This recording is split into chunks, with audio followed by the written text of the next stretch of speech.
Soy Alejandro Pierce. Tengo 70 años. Hace 2 años era el fundador y director ejecutivo de Propiedades Pierce, con un patrimonio neto de más de $50 millones. Hoy estaba usando un trozo de alambre doblado para forzar la cerradura del contenedor de basura de un restaurante solo intentando encontrar algo para comer. Fue entonces cuando un desconocido con un traje de $3,000 se me acercó. Dijo 2 cosas que destrozaron la helada y miserable realidad de mi vida. Primero, que mi hermano distanciado Eduardo había muerto. Segundo, que yo acababa de heredar su patrimonio de $39 millones, pero solo si aceptaba una única y extraña condición. Antes de decirte cuál era esa condición y cómo desató una guerra contra las mismas personas que alguna vez llamé familia, por favor, déjame saber desde dónde escuchas esta historia en los comentarios. Dale me gusta y suscríbete si crees que nunca es tarde para luchar por lo que es tuyo por derecho. El viento de noviembre en Austin cortaba a través del abrigo fino que encontré en una caja de donaciones. Mis nudillos estaban en carne viva, la piel abierta no solo por el frío, sino por forcejear con el candado barato del contenedor detrás de un elegante restaurante italiano. El olor a vino agrio, pasta echada a perder, y queso podrido me golpeó y mi estómago rugió. Hace solo 2 años yo no estaba detrás de este restaurante.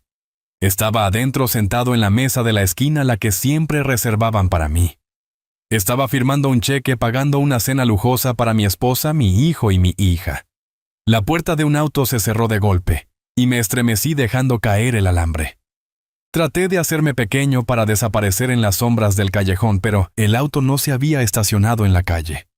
Se había detenido justo en la acera. Un Bentley. Mi Bentley.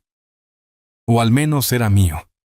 La puerta del conductor se abrió y Catalina bajó. Mi esposa de 42 años, la mujer que se había divorciado de mí a los 68, dejándome sin nada.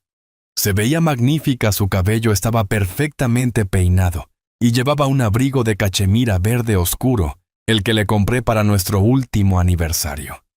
Se estaba riendo de algo que dijo el hombre que salía del lado del pasajero. Era Roberto, mi hijo. Mi heredero de 40 años, ahora el director ejecutivo de mi compañía. Se veía elegante y confiado en un traje a la medida. Entonces Catalina me vio, dejó de reír. Su sonrisa perfectamente pintada no vaciló, pero se endureció en algo afilado y cruel. Ella no mostró lástima ni sorpresa, ni siquiera tristeza, mostró asco. Le dio un codazo a mi hijo. Mira, Roberto, dijo con su voz clara y cortante en el aire frío de la noche. Tu padre. Me congelé atrapado bajo el resplandor de la luz de seguridad del restaurante, sintiéndome como un animal acorralado. Roberto giró la cabeza. Sus ojos se encontraron con los míos por una fracción de segundo. Vi un destello de algo. Vergüenza no. Era solo molestia. Miró hacia otro lado sacando su teléfono del bolsillo, fingiendo revisar un mensaje urgente. Catalina soltó una risa baja y divertida. Me miró directamente a mí, un hombre de 70 años con ropa sucia tratando de robar su basura. Te lo dije, Alejandro dijo, aunque le hablaba a Roberto. Nadie amará nunca a un viejo pobre y fracasado como él. Está exactamente donde pertenece. Ella se dio la vuelta y sin una segunda mirada caminó hacia la luz cálida y brillante del restaurante. Roberto, después de un momento de vacilación, guardó su teléfono y siguió a su madre adentro. La puerta se cerró cortando los sonidos de risas y choque de copas. Simplemente me quedé allí temblando. El frío era insoportable, pero la vergüenza era peor. Era un peso físico aplastando mi pecho, dificultando la respiración. Sus palabras resonaban en mi cabeza. Está exactamente donde pertenece. Estaba a punto de darme la vuelta y arrastrarme para encontrar un puente bajo el cual dormir cuando otro auto se detuvo. Este era diferente. Un sedán gris, sencillo. Un hombre con un traje oscuro conservador salió.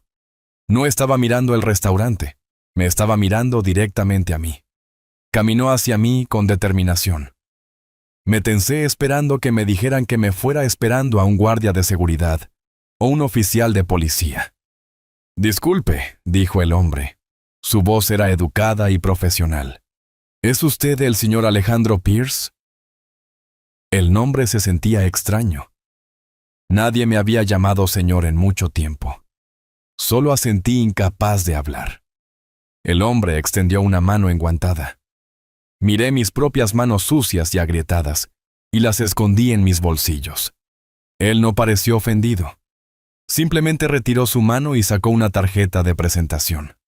Mi nombre es Sr. Wallace. Soy abogado de la firma Wallace Crane y Leeton en Nueva York. Nueva York, yo estaba confundido. Yo no tengo dinero, balbuceé. No estoy aquí por su dinero. Sr. Pierce, dijo Wallace, con una expresión indescifrable. Estoy aquí en nombre de un cliente, su hermano Eduardo Pierce. Eduardo, el nombre me golpeó como un puñetazo. Mi hermano mayor, el hombre despiadado, brillante y de corazón frío que había construido un imperio de fondos de inversión. No habíamos hablado en 30 años, no desde el funeral de nuestro padre cuando tuvimos una amarga discusión sobre el negocio familiar. Él se fue de Texas y nunca miró atrás. Eduardo, susurré. Temo que tengo noticias difíciles, dijo Wallace. El señor Eduardo Pierce falleció hace 3 días de un ataque cardíaco repentino. Sentí una sensación extraña y vacía. No dolor exactamente. 30 años era mucho tiempo. Era la pérdida de una posibilidad, la muerte de una reconciliación, que ahora nunca sucedería. Lamento escuchar eso, logré decir. Era un hombre muy privado, continuó Wallace, pero fue muy específico en sus instrucciones finales. Todo su patrimonio le ha sido dejado a usted. El callejón pareció dar vueltas. Debí haberlo escuchado mal. ¿Qué? ¿El patrimonio de su hermano, Sr. Pierce, su ático en Manhattan, su yate y sus activos líquidos, que después de todos los impuestos suman aproximadamente $39 millones? $39 millones. El número era absurdo, no tenía sentido. Miré mis zapatos que tenían agujeros en las puntas, pero dijo Wallace, y supe que había un pero. Hay una condición. Levanté la vista. El viento silbaba por el callejón llevando el olor a basura. ¿Qué condición? El señor Eduardo fue muy preciso, dijo Wallace. Él estaba al tanto de sus circunstancias actuales. Ha estipulado que usted solo heredará los $39 millones si acepta un término no negociable. ¿Cuáles? Pregunté con mi voz apenas un susurro. Le explicaré todo, dijo el señor. Wallace, señalando su auto. Pero primero, señor Pierce, vamos a llevarlo a un lugar cálido. Wallace no explicó nada en el auto. Me llevó a un Marriott, un hotel de negocios limpio y anónimo. Me acompañó a la recepción, puso su tarjeta de crédito y me consiguió una habitación. Me entregó la tarjeta llave. Tengo una bolsa para usted en el auto con algunas necesidades. Tome una ducha. Límpiese, dijo no sin amabilidad. Volveré en exactamente 1 hora. Hablaremos entonces. Asentí, tomé la llave y entré al vestíbulo del hotel. El recepcionista me miró con abierto asco, pero no dijo nada. Subí en el ascensor con mi propio olor llenando el pequeño espacio. Entré a la habitación. Estaba cálida. La alfombra estaba limpia. Entré al baño y abrí la ducha girando la manija hasta el máximo de calor. El agua se sentía como agujas picando mi piel, que no había estado propiamente limpia en meses. Me froté hasta quedar en carne viva viendo la suciedad y la mugre irse por el desagüe. Después me paré frente al espejo envuelto en una gruesa toalla blanca. Un hombre me devolvió la mirada, pero no era yo. Era un fantasma. Un anciano demacrado y de ojos huecos con cabello gris enmarañado y una mirada de derrota permanente. Mis mejillas estaban hundidas. Mis ojos estaban muertos. ¿Cómo llegué aquí? No fue una caída repentina. Fue una erosión meticulosa y calculada. Una muerte por 1000 cortes de papel, todos entregados por las personas que más amaba. Catalina siempre había manejado las finanzas familiares. Tú eres el panorama general, Alejandro, decía ella sonriendo con su mano en mi brazo. Tú construyes el imperio. Yo manejaré los detalles. Pensé que era trabajo en equipo. Pensé que era una sociedad. Fui un tonto. Le di acceso total, control total. Estaba demasiado ocupado construyendo para notar que ella estaba construyendo una fortaleza alrededor de mi propio dinero. Y Roberto. Lo había hecho socio en Propiedades Spears. Estaba tan orgulloso. Le di el control operativo queriendo retirarme poco a poco. Pensé que era confianza. Fue abdicación. Él era mi hijo, mi heredero. Nunca imaginé que me vería como un obstáculo. El final llegó rápidamente hace poco más de 2 años. Catalina y Roberto convocaron una reunión familiar. Parecían preocupados, inquietos. Dijeron que habían hablado con mi médico, el doctor Morales, mi compañero de golf. No fue una reunión. Fue una emboscada. Lo siguiente que supe fue que estaba en un tribunal. Pensé que era un error. Catalina y Roberto habían presentado una petición para una tutela de emergencia. Dijeron que yo era un peligro para mí mismo y mis activos. El doctor Morales subió al estrado. Morales, con quien había jugado golf durante una década, habló en términos tranquilos y clínicos. Declive cognitivo, dijo mirando al juez. Toma de decisiones errática. Signos de demencia temprana. Toma de decisiones errática. Yo estaba confundido. Entonces su abogado sacó el tema. Pierce, preguntó el abogado a Morales. ¿Consideraría que un hombre que quiere donar $5 millones a su universidad de la nada es un ejemplo de este comportamiento errático?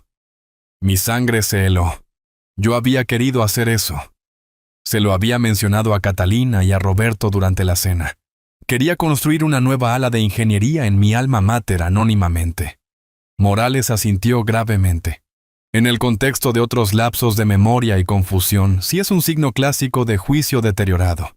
Catalina testificó llorando sobre cómo me había vuelto olvidadizo y enojado. Roberto se sentó allí asintiendo sombríamente la imagen de un hijo agobiado, obligado a tomar una terrible decisión para proteger a su padre. Pero el cuchillo que realmente me mató, esa fue Laura, mi hija, mi niña. Ella subió al estrado con lágrimas corriendo por su rostro. Me miró sus ojos llenos de... «Era lástima, papá», susurró al micrófono. Él olvidó el nombre de mi hijo la semana pasada. Leo. Es mi hijo. Lo miró directamente y lo llamó Maxi, y se perdió manejando a casa desde el supermercado. La tienda a la que ha ido por 30 años. Tuve que ir a buscarlo. Estaba sentado en el auto al lado de la carretera llorando. Mentiras. Todo eso. Mentiras viciosas, calculadas y destructoras del alma. El nombre de mi nieto era Leo. Nunca lo había llamado Max. Nunca me había perdido. Traté de objetar. Eso no es verdad, es su verdad, Laura. ¿Por qué dices esto? Mi estallido solo probó su punto. El juez me miró con lástima. Señor Pierce, por favor, deje hablar a su abogado. Pero mi abogado pagado por Catalina de mis cuentas era inútil. Apenas los interrogó. El juez, viendo a una esposa preocupada, un hijo agobiado y una hija desconsolada, concedió su petición. Catalina fue nombrada mi tutora. Mis activos, mi compañía, mis casas, mi vida ya no eran míos. Eran de ella para proteger. Un mes después ella solicitó el divorcio. Diferencias irreconciliables. Con el control legal total de todos mis activos, el divorcio fue una formalidad. Ella no me dio nada. Argumentó que como persona incompetente, yo no necesitaba un acuerdo. Fui desalojado de mi propia casa. Me dieron una modesta asignación mensual para un pequeño apartamento. Esa asignación fue cortada 3 meses después. Los cheques simplemente se detuvieron. Mis llamadas iban al correo de voz. Cuando fui a la oficina, mis guardias de seguridad, no me dejaron entrar al edificio. Yo era ante los ojos de la ley un anciano incompetente. En realidad estaba sin hogar, invisible y borrado.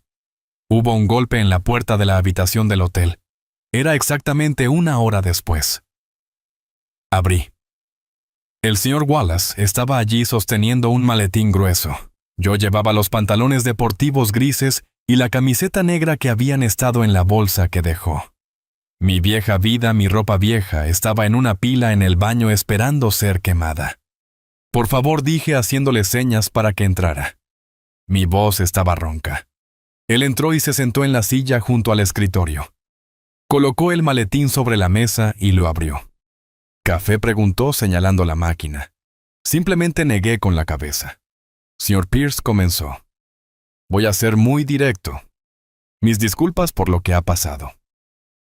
Su hermano. Él sabía. Él sabía. El señor Eduardo tenía una firma de investigación privada siguiéndolo durante los últimos 6 meses.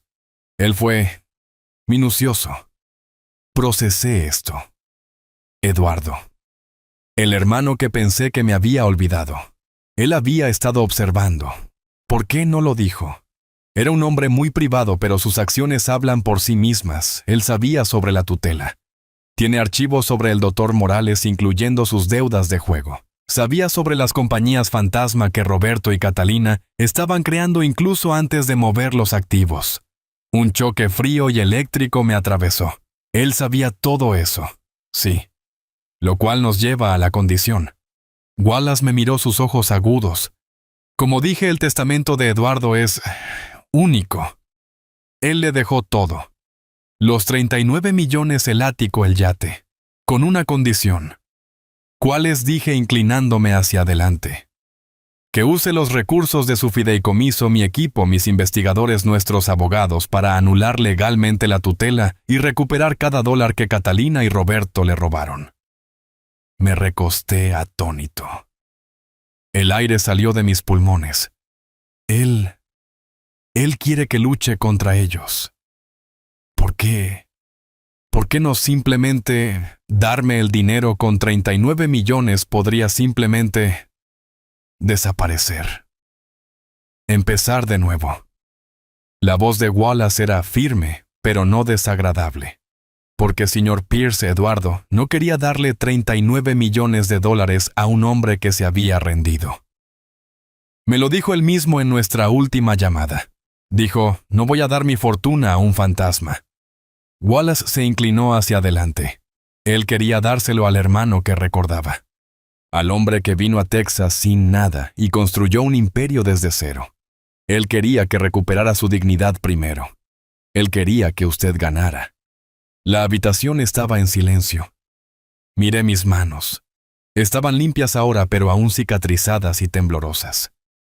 Hay una línea de tiempo, continuó Wallace. Tiene 60 días. 60 días a partir de hoy para iniciar formalmente procedimientos legales contra Catalina Pierce, Roberto Pierce y cualquier otro coconspirador. Y si me niego, susurré. O si fallo. Si se niega o si falla en presentar la demanda dentro de la ventana de 60 días, el testamento se anula. Todo el patrimonio de 39 millones de dólares será transferido inmediatamente a un refugio de animales en el norte del estado de Nueva York. Lo miré. Un refugio de animales. Eduardo siempre tuvo un oscuro sentido del humor. Pensé en el callejón frío.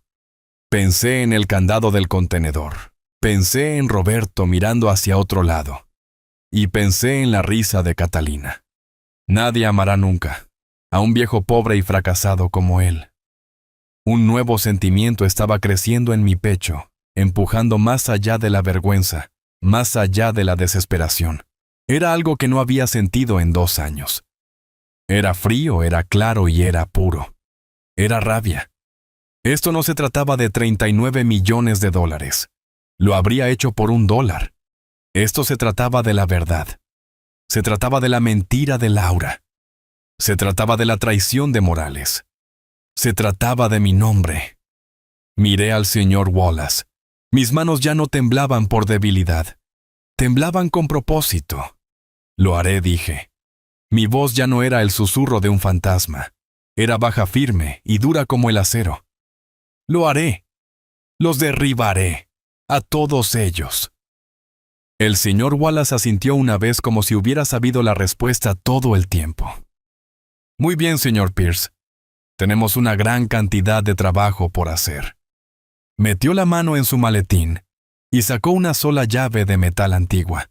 La deslizó sobre la mesa. «Bienvenido de vuelta», dijo Wallace. Eduardo también le dejó esto. «Es de una unidad de almacenamiento aquí en Austin». Dijo que le dijera es su munición. Wallace me llevó a un parque de oficinas anodino en un suburbio al sur de Austin. El tipo de lugar que debí haber construido por docenas durante mi carrera, todo concreto gris y vidrio tintado. No entramos al edificio principal. Me lo llevó por la parte trasera a una fila de unidades de almacenamiento de metal de un solo piso del tipo que alquilas por mes. Unidad 27. Me entregó la llave la que me había dado en el hotel. «Esto es suyo», dijo. «Todo lo que hay adentro fue pagado por el fideicomiso. Está a su disposición». Esperaré en el auto. Deslicé la llave de metal fría en la cerradura. No era un candado barato. Era un cerrojo de alta resistencia. Lo giré, sentí el clic del mecanismo y un golpe pesado cuando la cerradura se abrió. Me preparé y tiré de la pesada puerta de metal enrollable. Se deslizó hacia arriba suavemente, silenciosamente. El aire que me golpeó no fue la ola esperada de polvo moho y decadencia. Era el olor a alfombra nueva, pintura fresca y electricidad. Entré. Esto no era una unidad de almacenamiento. Era una sala de guerra. Era una oficina totalmente funcional y climatizada. Contra la pared del fondo había una pizarra blanca masiva completamente limpia. En el centro había un escritorio grande y costoso de caoba con una silla de cuero de respaldo alto.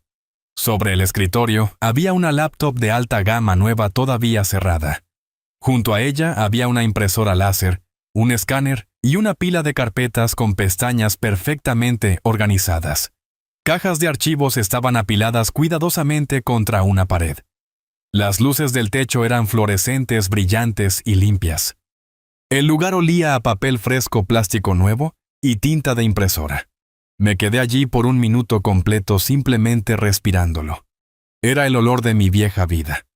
Era el olor de tratos multimillonarios, de noches tarde pasadas revisando planos de contratos siendo firmados. Era el olor del poder, del propósito, del control. Era el olor del hombre que solía ser el hombre que Catalina y Roberto pensaban que estaba muerto y enterrado, un anciano confundido, bueno, para nada más que la basura. Sentí una sacudida como una corriente eléctrica reiniciando un corazón detenido. Mis manos, que habían estado temblando por el frío y la debilidad durante 2 años, de repente estaban firmes.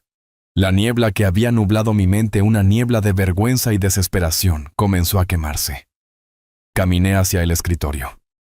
Pasé mi mano sobre la madera suave y fresca. Me senté en la silla de cuero. Soportaba mi espalda sólida y firme. Ya no era un fantasma en el callejón. Ya no era una víctima. Era un hombre en su oficina. Abrí la laptop. La pantalla se encendió sin pedir contraseña. El escritorio estaba limpio, excepto por una carpeta. Puse mi mano en el ratón, y se sintió tan familiar como mi propia piel. Las habilidades de un hombre que había construido un imperio de 40 años desde la nada. No se habían ido, solo estaban durmiendo. Y por fin estaban despiertas. Abrí la primera carpeta. La pestaña estaba etiquetada cuidadosamente con una fuente estéril, RC Holdings. Una sacudida me atravesó. No reconocí el nombre, pero reconocí la estructura. Era una compañía de responsabilidad limitada, una corporación fantasma.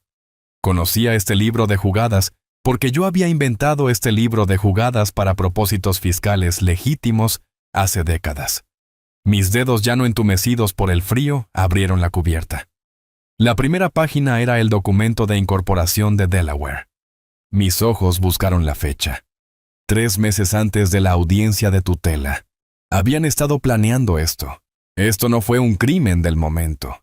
Esto fue un asesinato premeditado de mi vida financiera. Pasé la página. Estados de cuenta bancarios. Cientos de ellos. Mis ojos, que Catalina insistía que se estaban volviendo opacos y confundidos, escanearon las columnas con una velocidad y claridad que venían de 40 años de práctica. Yo era un hombre que podía leer un balance general como un músico lee una partitura, y esto era una sinfonía de robo. Lo vi al instante. El flujo de dinero era ridículamente simple, casi arrogante. No habían hecho ningún esfuerzo real para ocultarlo, porque estaban convencidos de que su testigo estrella, el doctor Morales, me había hecho legalmente invisible. Creían que el hombre que podía trazar estas líneas ya estaba muerto. Estaban equivocados. Bajo su poder de tutela, Roberto había forzado a mi compañía Propiedades Pierce a liquidar ciertos activos para cubrir deudas. Vi la venta de transacción de 3 lotes principales en el centro. Lotes que había pasado una década adquiriendo, esperando el momento perfecto para desarrollar. El comprador, RC Holdings. El precio una broma, una miseria apenas 1/3 de su valor de mercado. Pasé a los estados de cuenta de RC Holdings, y ahí estaba. 3 días después, una transferencia masiva a la cuenta. Un nombre que reconocí, un conglomerado de desarrollo de Nueva York, con el que había estado en conversaciones durante años. Mi propio hijo y esposa se habían vendido mi tierra a sí mismos por centavos, luego se dieron la vuelta y la vendieron al comprador real por el precio total de mercado. Agarré un bloc de notas del escritorio. Mi mano estaba firme mientras escribía los números. Precio de venta de Pierce a RC. Vi $6 millones. Precio de venta de RC a Nueva York, $24 millones. $18 millones. Robados. Lavados a través de una compañía registrada en un apartado postal. $18 millones se habían embolsado todo, mientras yo estaba siendo legalmente declarado demasiado demente para manejar mis propios asuntos. Sentí una furia fría y tranquila asentarse sobre mí. Esto no era solo una disputa familiar. Esto no era solo robo. Habían utilizado transferencias bancarias interestatales. Habían usado correo electrónico. Esto era un crimen federal. Esto era fraude electrónico. Y acababan de entregarme el recibo. Si los registros financieros eran un asesinato calculado, la siguiente carpeta era una ejecución personal. Estaba etiquetada simplemente personal. Adentro no había muchos documentos, solo unos pocos papeles y una única y pequeña memoria USB negra pegada a la cubierta interior. Mi corazón martillaba contra mis costillas. La conecté a la laptop. Solo había un archivo en ella, un archivo de audio. Mi mano temblaba tanto que apenas podía hacer doble clic en el ratón. Una voz llenó la oficina silenciosa. La voz de mi hijo. La de Roberto. Suave, confiada y totalmente casual, como si estuviera ordenando el almuerzo. Solo di que está confundido, estaba diciendo Roberto. Solo di que se está volviendo errático. La Junta ya está preocupada por sus ideas de donación. Todo lo que tienes que hacer es hacerlo oficial. Luego otra voz más baja y vacilante. Doctor Morales. Roberto, soy su médico, no un psiquiatra. Este es un gran paso. Es de su competencia de lo que estamos hablando. Doctor. Morales. Roberto interrumpió, y su voz perdió su tono casual, reemplazado por algo frío y afilado. Ese nuevo Porsche 911, Turbo S, el que estabas admirando en el club la semana pasada. Azul oscuro, interior crema. Te está esperando. Considéralo una tarifa de consulta. Una muy generosa.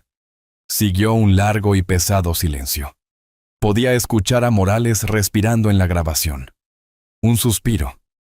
Yo revisaré sus expedientes, dijo Morales finalmente con la voz espesa. Creo recordar algunos lapsos cognitivos menores. Sí. Programaré una evaluación completa. Estoy seguro de que encontraré lo que necesitas. El archivo de audio terminó. Simplemente me quedé sentado allí congelado. La sangre se drenó de mi rostro dejando mi piel helada. Un auto deportivo.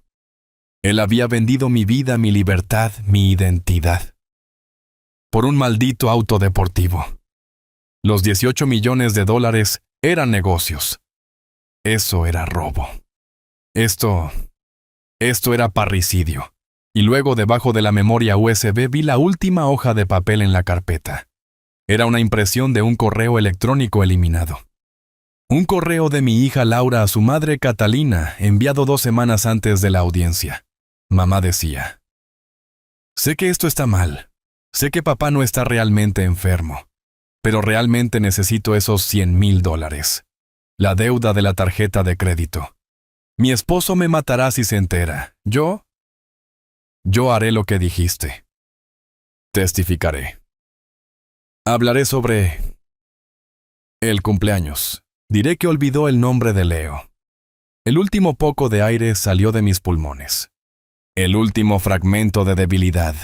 El último destello de esperanza de que ella fuera solo un peón, de que fuera una víctima. Se desvaneció. Ella no había sido coaccionada. Ella había sido comprada. Mi propia hija. Por $100,000. El dolor se había ido. La tristeza se había ido. Todo lo que quedaba era una rabia fría, pura y quirúrgica.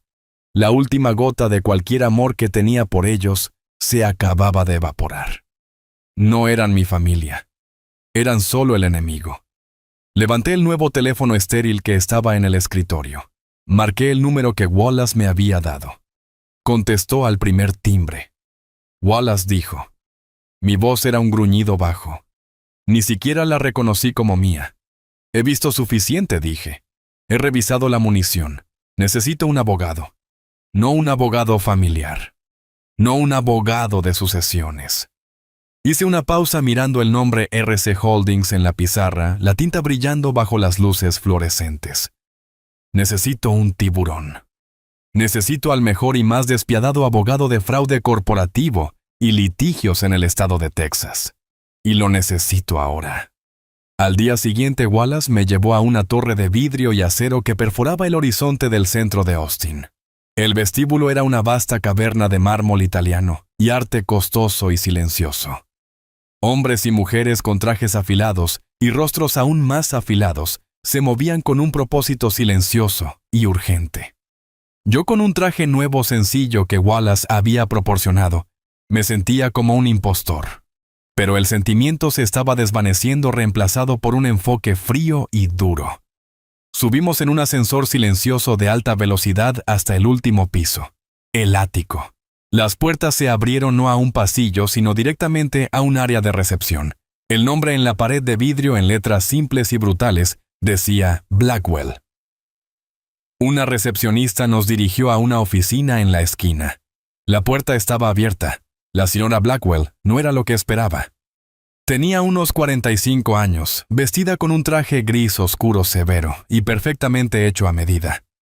Estaba parada detrás de un enorme escritorio de vidrio, mirando por la ventana de piso a techo hacia la ciudad extendida debajo de ella. Mi ciudad. Cuando entramos, ella no se giró. Señor Wallace dijo con su voz clara y precisa: «A Blackwell, este es Alejandro Pierce». Se giró lentamente. Sus ojos eran oscuros y penetrantes. Me recorrieron desde mis zapatos nuevos hasta mi cabello todavía demasiado largo. No fue una mirada de bienvenida. Fue una tasación. Como un depredador evaluando a su presa. No ofreció estrechar mi mano. No me pidió que me sentara. Caminó de regreso a su escritorio y golpeó con un solo dedo sobre un archivo. Mi archivo. Señor Pierce dijo. Su voz era plana. El señor Wallace ha pagado un anticipo muy significativo por esta reunión. Mi tiempo se factura a $2,000 la hora. No me gusta que me hagan perder el tiempo. Me miró su expresión, una máscara de hielo profesional. He leído los documentos de la corte. He leído el fallo del juez. Y según el gran estado de Texas, usted no es competente en un sentido legal.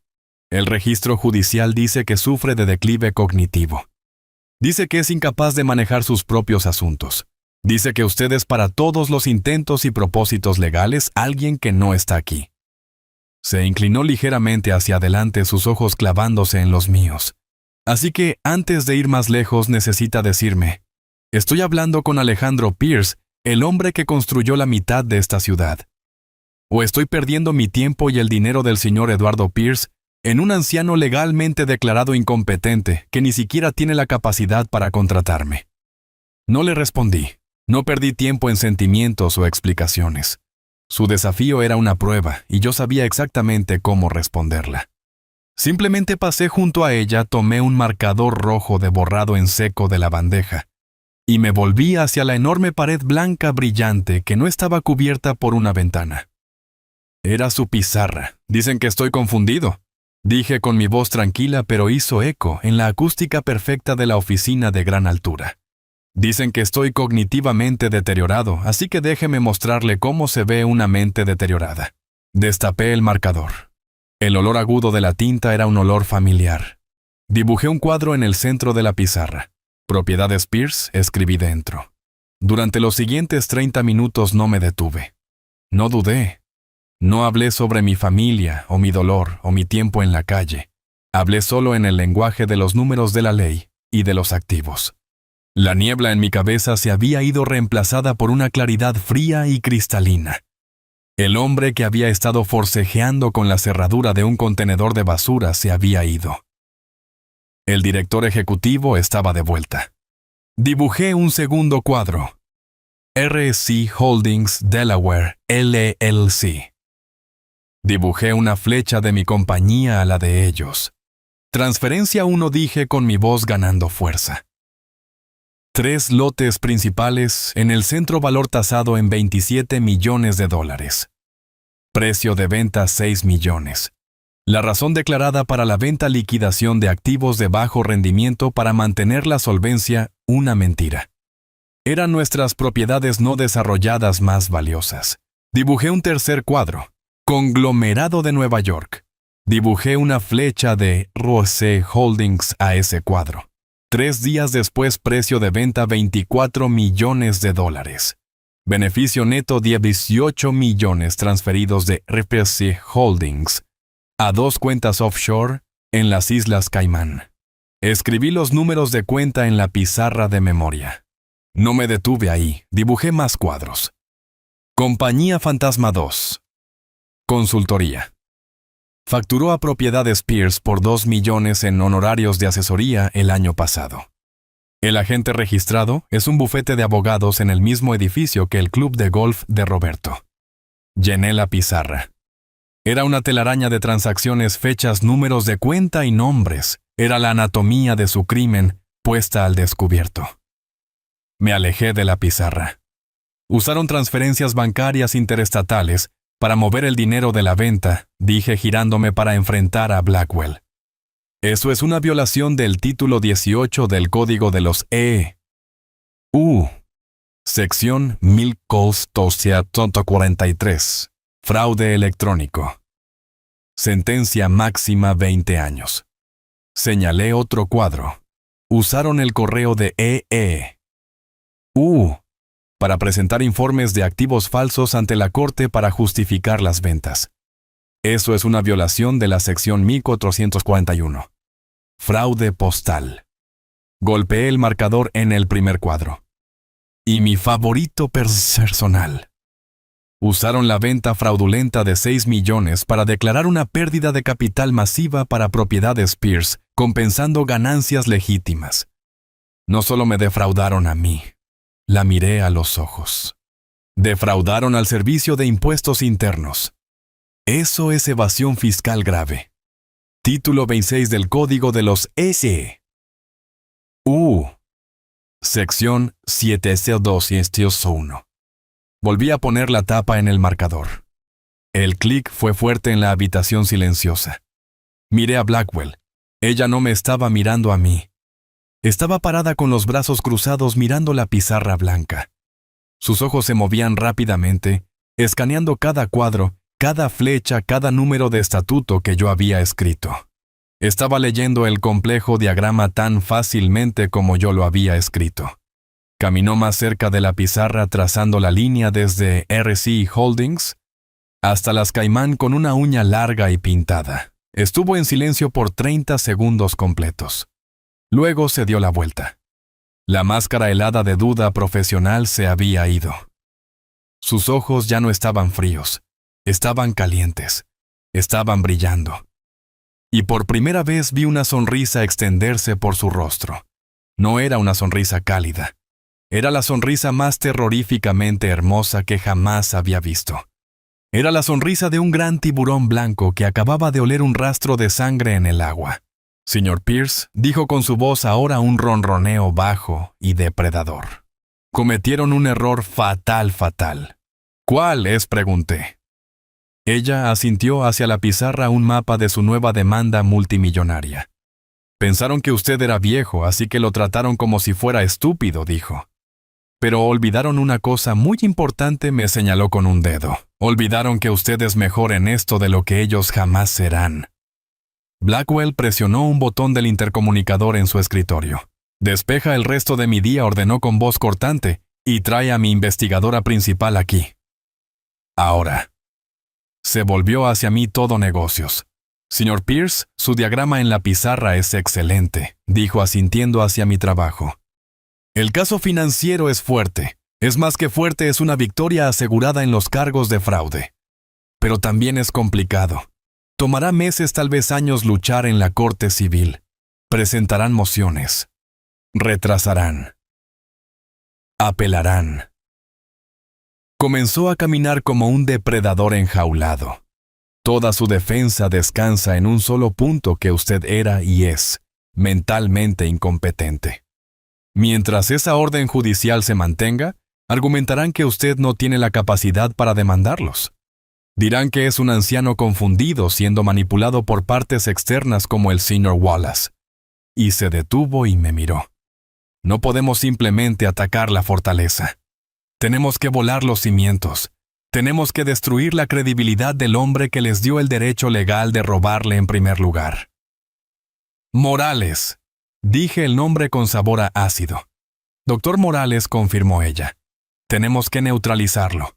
Y tenemos que hacerlo rápido. No podemos demandarlo por mala praxis. Ese no es nuestro objetivo.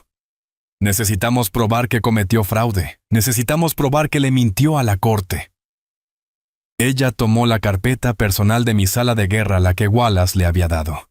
Pasó las pocas páginas escaneando con sus ojos. Los investigadores del señor Wallace eran buenos, dijo golpeando una página. El doctor Morales tiene debilidades.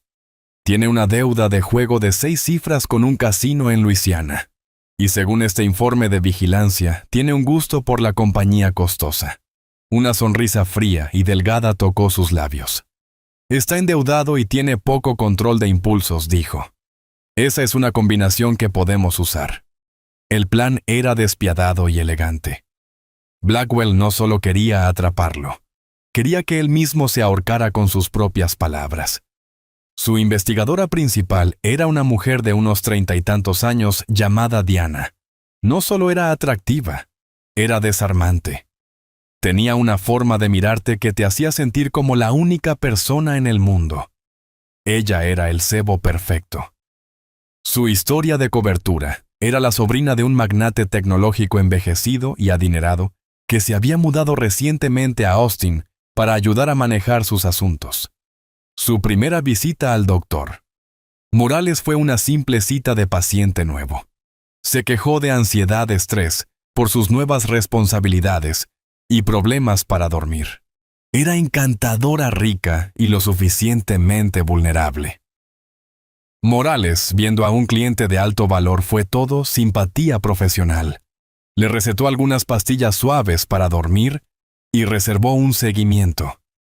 Blackwell y yo escuchamos el audio desde una camioneta de vigilancia estacionada calle abajo. Está cómodo, notó Blackwell.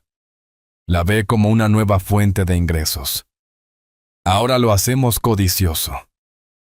En la segunda visita, una semana después, Diana comenzó a tender la trampa.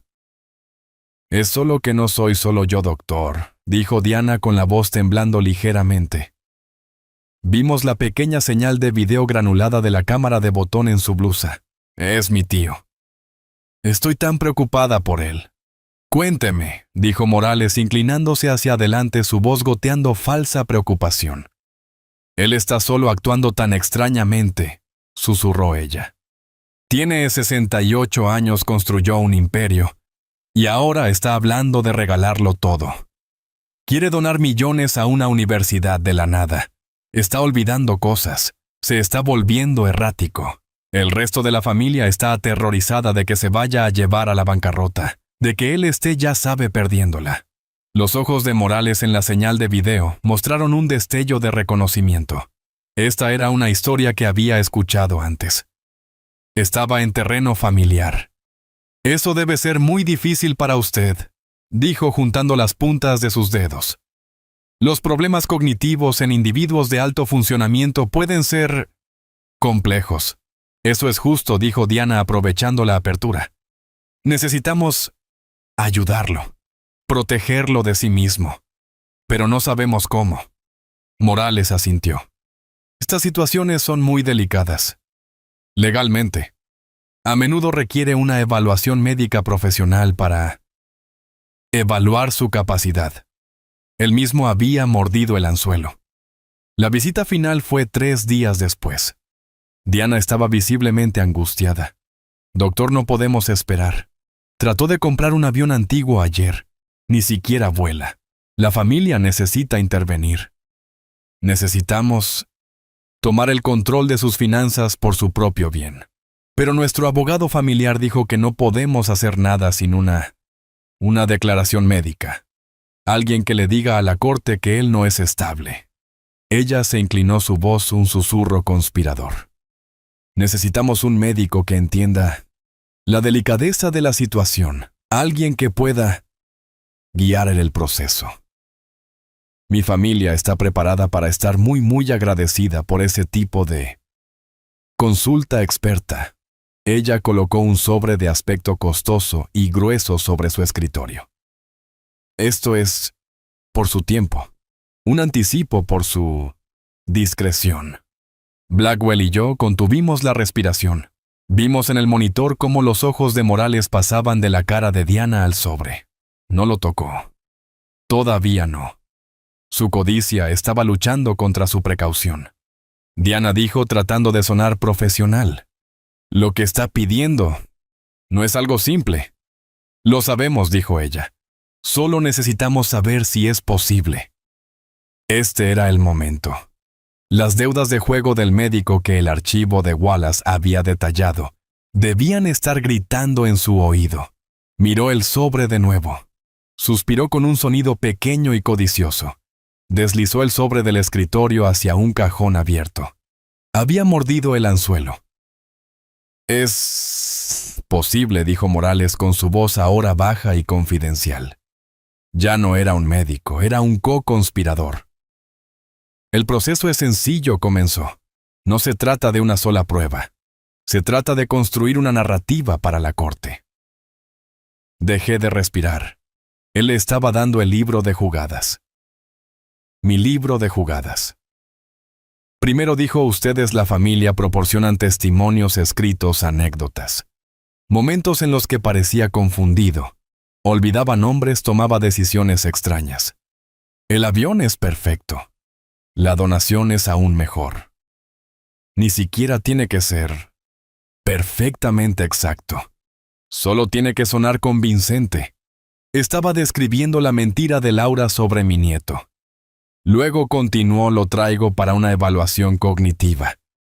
Las pruebas son muy subjetivas. Todo está en la interpretación. Puedo hacer preguntas capciosas. Puedo anotar su vacilación como retraso cognitivo. Puedo interpretar su frustración como inestabilidad emocional. Puedo construir un informe médico que pinte una imagen muy clara de un hombre que ya no es apto para tomar sus propias decisiones. Sonrió con una mueca delgada y satisfecha. Es muy fácil siempre y cuando todos estén en la misma página. El juez ve a una familia preocupada y un informe detallado de un experto médico. Concederán la tutela cada vez. Es un proceso limpio y simple. Acababa de confesar. Acababa de admitir en video y audio de alta definición que su opinión profesional completa estaba a la venta. Diana se puso de pie secándose una lágrima falsa. Gracias, doctor. Nos ha dado esperanza. Estaré en contacto. Ella salió de la oficina. En el momento en que la puerta de la clínica se cerró detrás de ella, Blackwell cerró la laptop. La camioneta estaba en silencio. Ella no sonrió. No celebró. Su cara estaba hecha de hielo. Tomó su teléfono y marcó a su oficina. «Está grabado», dijo con su voz plana y fría, admitiendo fraude, admitiendo aceptar el soborno. «Quiero que se emita una citación para el doctor Morales. Lo quiero en mi oficina para una deposición mañana por la mañana y envíen una copia de ese video. Y el audio de él y Roberto Pierce a su abogado personal ahora mismo. Déjenlo cocinarse en eso toda la noche». Mientras el doctor Morales estaba sudando sabiendo que su mundo estaba a punto de terminar, la señora Blackwell desató la segunda ola de nuestro ataque. Esta no fue una operación encubierta secreta. Fue un asalto frontal entregado a plena luz del día. Yo estaba en la sala de guerra revisando los mismos archivos que ellos pensaban que estaban ocultos para siempre, cuando supe que estaba sucediendo. Lo imaginé. Un notificador judicial profesional. Un hombre con una cara inexpresiva y ojos vacíos, subiendo los escalones de mármol de mi casa. La casa que Catalina me había quitado. La imaginé abriendo la puerta, probablemente, en una bata de seda molesta por la interrupción de su café matutino. Vería al hombre, vería el sobre, y su primera reacción sería irritación. «Señora Catalina Pierce», diría el hombre con su voz plana. Ella asentiría impaciente. «Sí, usted ha sido notificada». Le entregaría el sobre grueso y se alejaría su trabajo hecho. Ella cerraría la puerta confundida. Lo abriría pensando que tal vez era una formalidad del divorcio, algún cabo suelto. Y entonces leería la primera página. Vería mi nombre Alejandro Pierce como el demandante. Y vería al demandado Catalina Pierce y Roberto Pierce. Al mismo tiempo, a millas de distancia en mi oficina, un segundo notificador estaba pasando junto al costoso letrero de CEO en la puerta de Roberto. Él no sería tan educado. Encontraría a Roberto en el teléfono, probablemente intimidando a algún corredor, sintiéndose poderoso. Roberto Pierce. Mi hijo lo despediría con la mano molesto. «Lárgate. Estoy ocupado». El notificador no se movería, sino Roberto Pierce. «Usted ha sido notificado».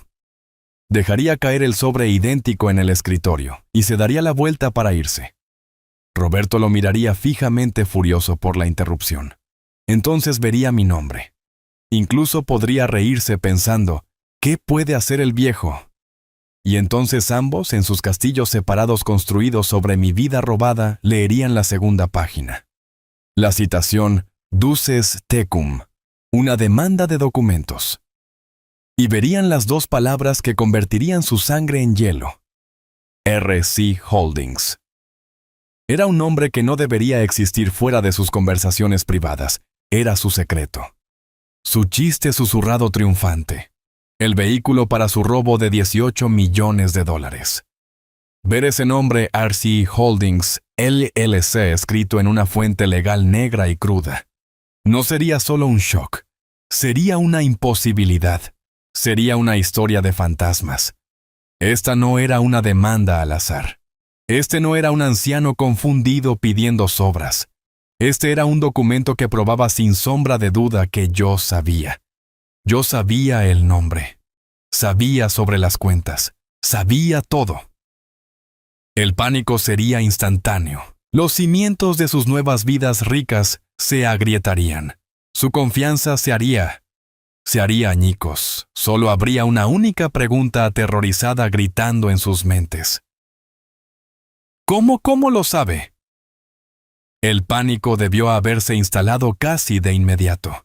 En nuestra camioneta de vigilancia, que ahora tenía una orden legal para monitorear sus comunicaciones gracias a la evidencia de fraude, no tuvimos que esperar mucho. Menos de 10 minutos después de que el notificador confirmó la entrega a la oficina de Roberto, su teléfono estaba activo. La llamada fue a Catalina. Escuchamos y era el dulce, dulce sonido de la desesperación. «Mamá».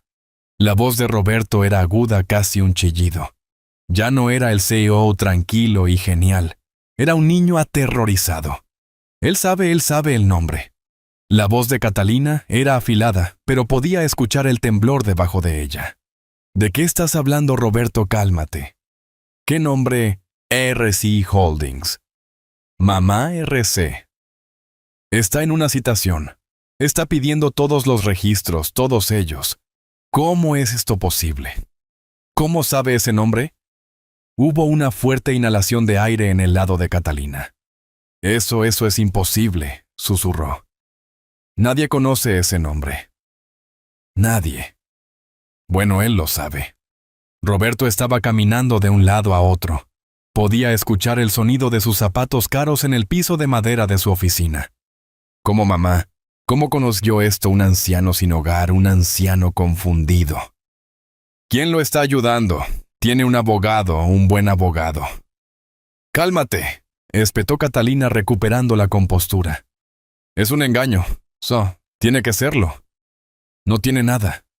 Está tratando de asustarnos para sacarnos dinero. Esto no se siente como un engaño, gritó Roberto. Esta es una citación federal. Están pidiendo registros fiscales, mamá. Esto es malo. Esto es realmente malo. Escúchame, Roberto, dijo Catalina, su voz bajando a un comando bajo y frío. No te vas a desmoronar. Él es una persona legalmente incompetente. Esta demanda ni siquiera será permitida en la corte. Es una búsqueda a ciegas. Pero por si acaso necesitas llamar a Morales. Ahora. ¿Morales por qué? Porque Morales es todo el cimiento idiota, siseó ella. Mientras el diagnóstico de Morales se mantenga, él es incompetente. Y todo esto desaparece. Llámalo. Dile lo que pasó. Dile que se asegure de que su historia sea sólida. Dile que entierre al viejo en archivos médicos. Asegúrate de que mantenga la boca cerrada. Fue la peor orden posible que ella podría haber dado. Fue el movimiento que pondría en jaque mate todo su juego. Porque mientras Catalina daba esa orden, un paquete acababa de ser entregado a la oficina en casa del doctor Morales. Él también acababa de ser notificado con una citación para deposición. Y justo encima de los documentos legales había una pequeña memoria USB negra, la que contenía un video de alta definición de él, aceptando un soborno de Diana, y un archivo de audio cristalino de él y Roberto Pierce, conspirando para cometer fraude. Ya era demasiado tarde. El doctor Morales no podía mantener la boca cerrada, porque estábamos a punto de abrírsela de golpe. A la mañana siguiente, yo no estaba en la sala de guerra. La señora Blackwell había insistido en que yo estuviera presente. Me senté en la larga mesa de caoba pulida en su sala de conferencias principal. Era una sala diseñada para la intimidación. De un lado, ventanas de piso a techo daban a la ciudad. Del otro, una pared blanca. Se sentía menos como una oficina de leyes y más como una cámara de interrogatorio de gran altitud. Yo llevaba otro traje de color carbón oscuro. Lucía como el CEO. Me sentía como el CEO. Ya no era un observador. Era un director en esta pelea. Wallace se sentó a mi derecha en silencio sosteniendo un archivo. Blackwell se sentó a la cabecera de la mesa con las manos cruzadas. Estaba perfectamente quieta un depredador, esperando pacientemente en la orilla del agua. La puerta se abrió. El doctor Morales entró seguido por un hombre que asumí era su abogado. Morales era un desastre. Parecía que no había dormido en una semana, y mucho menos una noche. Su traje caro estaba arrugado. Su cara estaba de un gris pálido enfermizo cubierta con una fina capa de sudor. Sus ojos estaban inyectados en sangre, y se movían primero hacia Blackwell, luego hacia mí. Cuando nuestros ojos se encontraron no aparté la mirada. No mostré ira. No mostré nada. Simplemente lo miré fijamente. Él se estremeció y rompió el contacto inmediatamente buscando torpemente en su maletín. Su abogado era lo opuesto. Era tranquilo profesional e irradiaba un aura de profunda infelicidad. Era un hombre que había sido despertado en medio de la noche por un cliente frenético y culpable que acababa de ver su carrera arder en llamas en una memoria USB. Estaba aquí no para ganar, sino para controlar el daño, para encontrar la forma menos dolorosa de rendirse. Tomaron sus asientos en el lado opuesto de la mesa. Una taquígrafa de la corte ya estaba instalada al final con los dedos listos. Un camarógrafo en la esquina ajustó su cámara a la pequeña luz roja brillando. El silencio en la habitación era asfixiante. Era el silencio estéril y pesado de un quirófano antes del primer corte. El abogado de Morales se aclaró la garganta barajando papeles. Mi cliente está aquí como se solicitó, le dijo a Blackwell con la voz tensa. Blackwell ni siquiera lo miró. Su mirada estaba clavada en Morales. Dejó que el silencio se extendiera por otros 10 segundos, la tensión aumentando dejando que Morales y todo el terror llegaran a su punto máximo. Finalmente ella habló. Vamos al registro. Los dedos de la taquígrafa comenzaron a volar. La luz roja en la cámara de video brilló.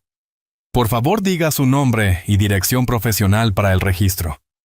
Blackwell comenzó con su voz en un tono monótono y frío. Dr. Robert Morales, dijo él con la voz un poco demasiado alta. Se aclaró la garganta. Diagnósticos de Austin. Symptoms, 200 médico Basway. Dr. Morales. Usted fue el médico de atención primaria de mi cliente, el señor Alejandro Pierce, durante aproximadamente 12 años. ¿Correcto? Sí, eso es correcto, dijo Morales. Su abogado se sentó a su lado rígido como una estatua. Y el 14 de octubre, hace 2 años, usted presentó una declaración jurada ante el Tribunal de Sucesiones del Condado de Travis con respecto a la condición médica del señor Pierce. Lo hice. En esa declaración usted declaró, y cito, «Es mi opinión médica profesional que el señor Alejandro Pierce sufre de un deterioro cognitivo significativo consistente con demencia temprana, lo que lo hace incapaz de manejar sus propios asuntos financieros y personales». ¿Es eso correcto? Sí, dijo Morales. Él estaba ganando confianza visiblemente. Este era su territorio. Estas eran sus palabras, sus diagnósticos. Claramente había ensayado esto. Creía que esta era una batalla de opiniones médicas y que él era el único experto en la sala. Doctor Morales, dijo Blackwell, con una voz peligrosamente neutral. ¿Puede por favor explicar a esta declaración en detalle la base médica para ese diagnóstico? Esta era la apertura para la que él se había preparado. Se enderezó en su silla. Se puso la máscara del médico autoritario y preocupado. Por supuesto, dijo entrelazando sus manos sobre la mesa. El diagnóstico no se basó en un solo evento, sino en una evaluación multifactorial. Fue una observación longitudinal de déficits cognitivos progresivos. Era bueno, sonaba profesional, incluso compasivo. Usó todas las palabras correctas. Mi evaluación se inició basada en preocupaciones urgentes, expresadas por la familia inmediata del paciente. Continuó gesticulando vagamente hacia mí.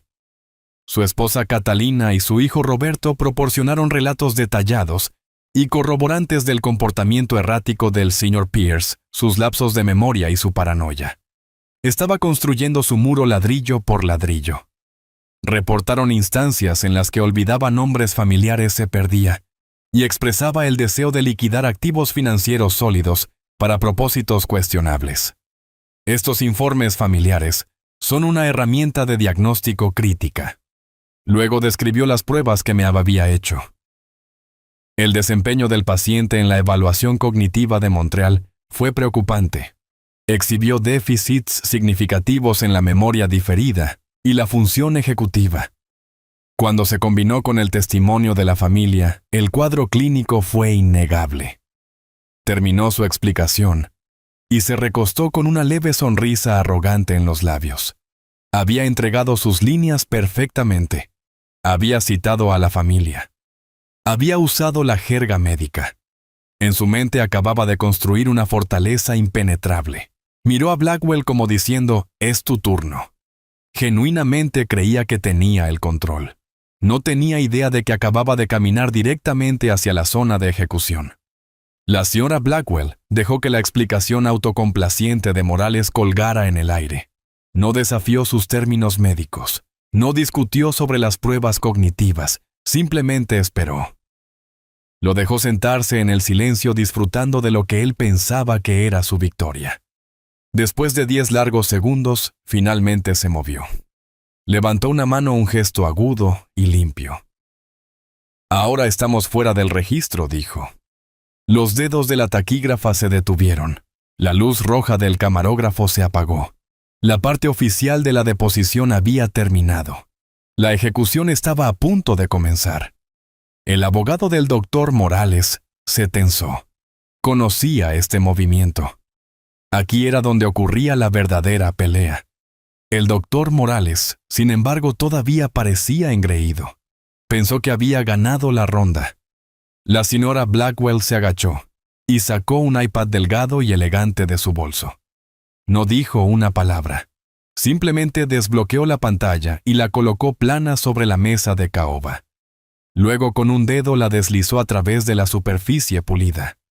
Se deslizó suavemente, silenciosamente, deteniéndose perfectamente frente al doctor Morales. Antes de volver al registro, doctor, dijo Blackwell bajando la voz a un tono bajo conversacional, y totalmente letal, encuentro que siempre es útil obtener una segunda opinión. Morales parecía confundido. Una segunda opinión, yo soy el...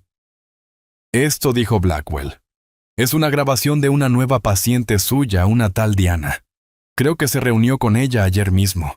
La encontró convincente. La sangre se drenó del rostro de Morales. La palidez gris y enfermiza regresó instantáneamente. Sus ojos saltaron del rostro de Blackwell al iPad, luego a su abogado, que ahora miraba el dispositivo con una mirada de puro horror sin diluir. No sé de qué está. Morales comenzó a balbucear. «Reprodúcelo», ordenó Blackwell. Con una mano visiblemente temblorosa, el abogado de Morales se inclinó y tocó el icono de reproducción en el centro de la pantalla. Y la pantalla se iluminó. El video era de alta definición. El audio era cristalino. Todos miramos. Vimos a Diana. Vimos a Morales. Lo vimos escuchar su historia sobre su tío. Y luego lo vimos aceptar el sobre grueso de efectivo y deslizarlo en el cajón de su escritorio. La habitación estaba en silencio absoluto, salvo por el sonido de la propia voz de Morales capturada en la grabación explicando con precisión clínica cómo construir una narrativa, cómo interpretar las pruebas, cómo hacer preguntas capciosas, cómo cometer un fraude calculado perfecto. Es muy fácil, concluyó su voz en la grabación, siempre y cuando todos estén en la misma sintonía. El video terminó devolviendo la pantalla a negro. Morales ya no respiraba. Simplemente miraba con los ojos muy abiertos su propio reflejo en la pantalla oscura. Era un hombre muerto. Simplemente aún no había dejado de moverse. El silencio en la habitación era absoluto. El único sonido era el leve zumbido del aire acondicionado del edificio. Morales miraba la pantalla negra y reflectante, pero no se veía a sí mismo. Estaba viendo la destrucción total y completa de su vida. Su rostro, que había sido de un gris enfermizo, ahora estaba cubierto de un repentino sudor frío. Hizo un pequeño sonido de asfixia, como un hombre que acaba de recibir un puñetazo en el estómago. Miró a su abogado con los ojos muy abiertos y gritando de pánico. Su abogado era un profesional. No entró en pánico, simplemente parecía cansado. Miró a Blackwell y luego a mí con una expresión de profunda resignación. Acababa de ver a su cliente no solo admitir mala praxis, sino una conspiración para cometer un delito federal, todo grabado en video de alta definición. No había defensa, Drew. No había forma de darle la vuelta. Solo había rendición. Colocó una mano tranquila sobre el brazo tembloroso de Morales, quien se estremeció al contacto. Señora Blackwell, dijo el abogado con su voz en un tono monótono y derrotado. Necesitamos un momento. Fuera del registro. Tómense todo el tiempo que necesiten, dijo Blackwell, con la voz desprovista de cualquier triunfo. Era el sonido frío y plano de una transacción completada. El abogado prácticamente tuvo que levantar a Morales de su silla. Los dos salieron tropezando de la sala de conferencias. La puerta se cerró con un clic detrás de ellos, dejándonos en silencio nuevamente. Pasaron 10 minutos. 10 minutos de silencio. Miré a Wallace. Él miraba el horizonte. Miré a Blackwell. Ella estaba revisando su correo electrónico en su teléfono, como si solo estuviera esperando una reserva para el almuerzo. La puerta se abrió de nuevo. Fue un hombre diferente el que entró. El abogado era el mismo, pero Morales se había ido. En su lugar había un cascarón. Estaba desplomado con la corbata deshecha, los ojos rojos y vacíos. Se sentó pesadamente con las manos inertes a los costados. Era un hombre roto. Su abogado habló todavía fuera del registro. Sra. Blackwell, mi cliente está preparado para cooperar. Totalmente. Pensé que podría estarlo, dijo Blackwell. A cambio de su testimonio completo y veraz, pediríamos que no presente una denuncia penal personalmente y que envíe una carta a la Junta Médica Estatal en su nombre, reconociendo su cooperación si él es veraz. Tenemos un trato, dijo Blackwell al instante. Miró a la taquígrafa. Estamos de vuelta en el registro. La luz roja del camarógrafo se encendió. Los dedos de la reportera estaban listos. Los ojos de Blackwell se clavaron en Morales. Doctor Morales, le pregunto de nuevo. Su diagnóstico de Alejandro Pierce se basó en una práctica médica sólida. Morales tragó saliva. Miró la mesa. Su abogado le dio un codazo. No susurró. Por favor, hable alto para el registro, doctor. No dijo Morales con la voz quebrada. No lo fue. De hecho, doctor Morales, a usted le pagaron para proporcionar ese diagnóstico. ¿No es así? Sí. ¿Pagado por quién, Roberto Pierce? ¿Y qué le pagaron, doctor? Un auto, un Porsche y efectivo. Y la evaluación médica que presentó al tribunal, la que afirmaba que el señor Pierce era incompetente. ¿Era ese documento una mentira? Hubo una larga pausa. Todo el cuerpo de Morales se desplomó como si la última cuerda que lo sostenía hubiera sido cortada. Sí, dijo la palabra apenas audible. Fue una mentira todo. Las pruebas fueron falsificadas. El diagnóstico fue una fabricación. Fue fraude. Estaba hecho. Con esa sola palabra, todo el fundamento legal del imperio de Catalina y Roberto, la tutela que me había robado la vida, había sido obliterada. Todo había sido construido sobre arena y la marea ahora estaba subiendo. Con la confesión de Morales asegurada, el primer pilar había caído. Ahora era el momento de derribar el siguiente. La señora Blackwell no presentó los cargos de fraude. Todavía no. Eso era una bazuca y ella quería usar un bisturí primero. En su lugar, su oficina envió una invitación legal formal a Catalina Roberto y sus abogados.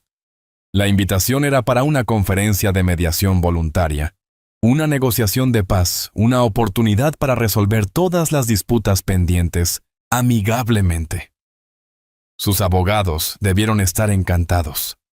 Les habrían dicho a Catalina y Roberto que esto era un signo de debilidad, que el anciano y su nueva abogada misteriosa se habían dado cuenta de que no tenían un caso real.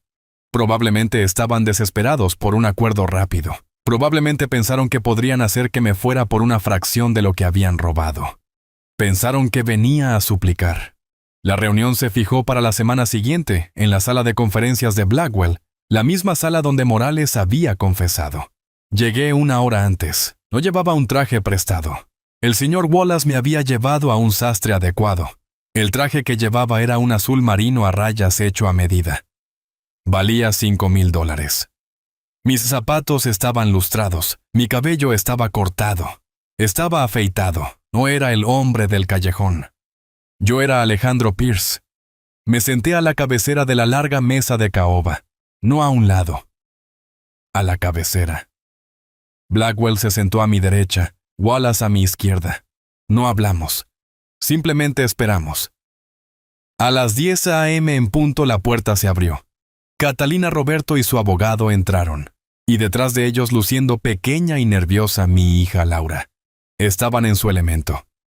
Catalina parecía aburrida, molesta e increíblemente arrogante. Roberto sonreía con suficiencia, susurrándole algo a su abogado, ya celebrando su victoria. Parecía el rey del mundo, un hijo que había reemplazado exitosa y permanentemente a su padre. Su abogado nos vio primero. Se detuvo confundido. Roberto y Catalina chocaron con él, todavía riendo.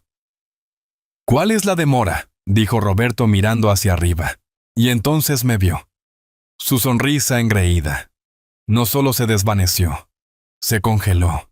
Se hizo añicos. Su boca quedó abierta. Sus ojos se abrieron de par en par, pero no solo con reconocimiento. con pura, profunda y visceral confusión. Catalina, al ver la expresión en el rostro de su hijo, lo empujó. «Roberto, ¿qué pasa con...?» Ella me vio. Su mano, la que sostenía su bolso de $1000, se aflojó. El bolso no cayó, pero sus dedos se desenrollaron. Sus ojos fueron el verdadero espectáculo. Pasaron de mí al traje, a mi rostro afeitado, a la poderosa abogada Sinora Blackwell, sentada a mi lado, y luego de vuelta a mí. Estaba tratando de procesar una imagen imposible. Estaba mirando a un fantasma que llevaba un traje más caro que su hijo. Un fantasma que estaba sentado a la cabecera de una mesa donde claramente pertenecía. El hombre que ella había dado por muerto en un callejón estaba sentado frente a ella luciendo como un rey. El abogado de Catalina, un hombre llamado Bennett, se recuperó primero. Se aclaró la garganta y trató de tomar el control de la reunión que había malinterpretado completamente. «Señora Blackwell, señor. Pierce, estamos sorprendidos de verlo aquí, Alejandro. Estamos por supuesto felices de discutir un estipendio razonable para asegurar su comodidad. Mis clientes están preparados para ser generosos». La sonrisa de Roberto regresó, aunque era más débil ahora. Pensó que esto se trataba de dinero. Pensó que estaba aquí para suplicar. La señora Blackwell dejó que la oferta insultante colgara en el aire. Ni siquiera miró a Bennett. Me miró a mí. Le di un leve asentimiento casi imperceptible. «Termina esto». Volvió su mirada hacia el abogado. Un estipendio, repitió con voz plana. «Generosos, ya veo». Se inclinó hacia adelante bajando la voz, pero llenó la habitación. «No habrá estipendio y puede dejar de llamar a esto una mediación. Esto es una notificación». Bennett parecía confundido. «¿Notificación de qué notificación, señor Bennett?», dijo Blackwell, «de que a partir de hace una hora, la tutela de Alejandro Pierce ha sido declarada nula y sin efecto». El color se drenó del rostro de Catalina. La sonrisa de Roberto se desvaneció, reemplazada por una boca abierta idiota. «¿Qué? No pueden». «Eso es imposible. Tenemos una orden judicial». «¿Tenían una orden judicial?», le corrigió Blackwell con la voz como hielo. Se basaba en el testimonio médico de un Dr. Robert Morales. Un testimonio que el doctor Morales, en una deposición jurada, ayer admitió que era una completa fabricación. «Ha confesado en video haber aceptado un soborno de usted, señor Pierce». Ella asintió hacia Roberto a cambio de cometer fraude médico. El rostro de Roberto pasó de pálido a un rojo profundo y moteado. Eso es una mentira. Él es una... Lo es. Blackwell deslizó un segundo iPad por la mesa. Esa es una copia de su confesión firmada completa. Estaría feliz de reproducir la cinta de usted ofreciéndole un Porsche. Roberto parecía haber recibido un disparo. Pero Catalina ya estaba buscando el siguiente ángulo. ¿Y qué siseó ella entrecerrando los ojos hacia mí? Así que el viejo no está confundido. No importa. Los activos son nuestros. El divorcio es definitivo. Esto no cambia nada. Tiene razón, dijo Blackwell. No cambia el divorcio. Pero sí cambia esto. Se agachó y colocó un documento encuadernado grueso sobre la mesa.